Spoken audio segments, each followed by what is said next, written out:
Hey, what is up, everybody? Hey, this is Ryan. Welcome to our Reflections podcast. Hey, a couple of years ago, me and some friends went to Israel. It was incredible. We flew to Israel and did the whole tour with a good friend of ours named Kent Dobson. And, we didn't want to have the nickel and dime tour. You can go to Israel and, you can do like 1-800-TOUR Israel or whatever. And there's 100 different tour guides and groups out there, and they're all on a big bus. And it's like, I did not want that. I didn't want the mainstream tour. I wanted somebody that had lived there, who'd been there, who knew the land, who knew the story, who incorporated some of the Palestinian, Israeli, that kind of the conflict into the week. And so Kent was incredible. Kent leads tours over there. And anyway, this is not a plug for Kent Dobson, but that's what we got. It was awesome. But here's what happened. The night we got there, we flew into Tel Aviv, and we got there late, night one. And on the bus ride, he's giving us an orientation for the week. And he said this one line. I use it all the time. Here's the line. He goes, hey, just so everybody knows, whatever happens this week, from now until the end, it's all part of the pilgrimage.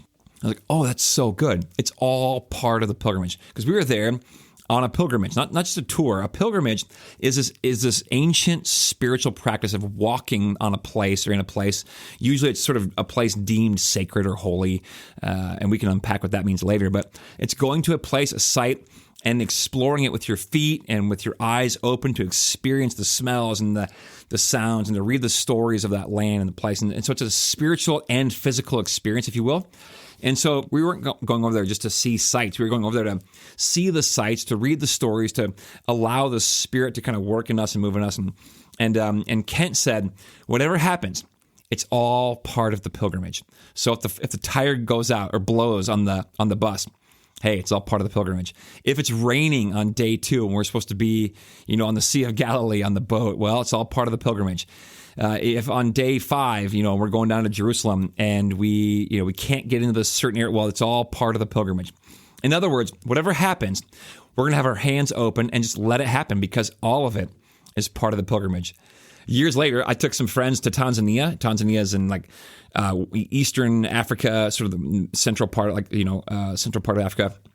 And just south of Kenya, beautiful area. We have some partner churches over there in Njombe region. And when I was going, I told our team, I go, hey, everybody, just in case, I didn't say this before, whatever happens on this trip, it's all part of the pilgrimage. And I was quoting Kent Dobson. And so I told them, whatever happens, be flexible. Whatever happens, it's all part of the journey, of the trip. And so be open. And this is hilarious because the last night we were flying out of Dar es Salaam. We were going to be home in a day and a half or whatever it was. And I was so pumped to get home and see Katie and the kids. My daughter Addison was with me, and otherwise my other kids were at home and Katie was at home. And we get to Dar es Salaam to fly out. And there was like this weird royal visitation in Kenya. And so our flight out of Nairobi got delayed such that we were delayed and we missed all of our flights that were connecting flights. So we were going to be stuck in Dar es Salaam for like 4 days. And I was like, no, I couldn't believe it. I was so frustrated. And invisibly, I was probably upset because we'd been there for, I think, like 8, 9, 10 days already.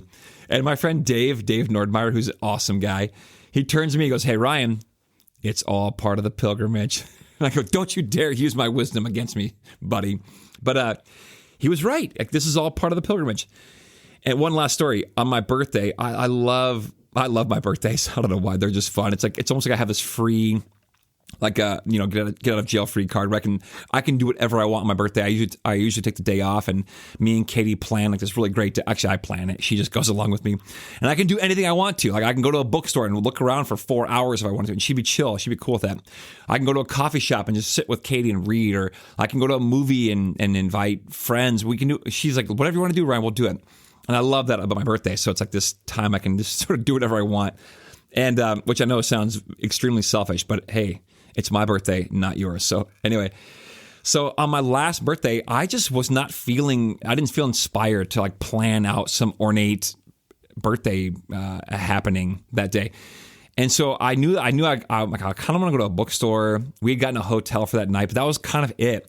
And I was feeling a bit sad. I'm like, gosh, have I lost my gumption, or have I lost my inspiration? Have I gotten so old I can't even plan a fun birthday for myself anymore? And then I realized, you know what? Maybe this day I'm going to do something different. I'm just going to let the day unfold in front of me and see what happens and where it takes me, as though the whole day is all part of the pilgrimage. Whatever happens, it's all part of the pilgrimage. So that day, I let go of control and this desire to plan and this need to control and make everything perfect. And I just let the day unfold and saw where it went. And we had a blast. We were at some friend's house. My friend Bob called and goes, "Hey, I've got a bunch of apples from my apple tree. Do you want to come over and get some?" I was like, "Yeah, let's do that." And while we were there, we were hanging out in their living room, just talking and eating apples, which is so funny to say. And I was like, "Oh, we should get going." And I'm like, "No, we don't have to go anywhere.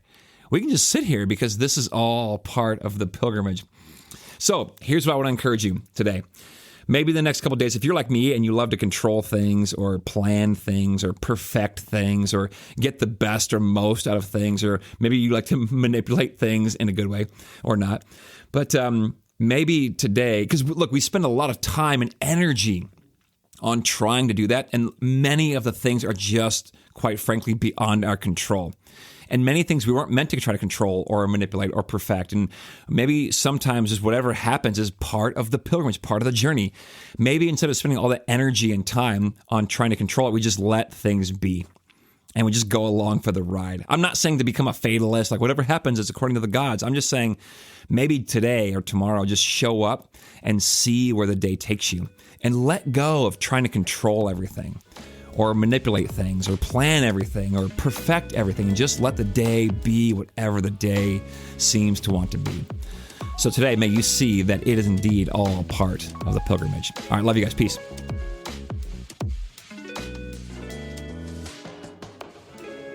Hey, if you enjoy this show, I'd love to have you share it with some friends.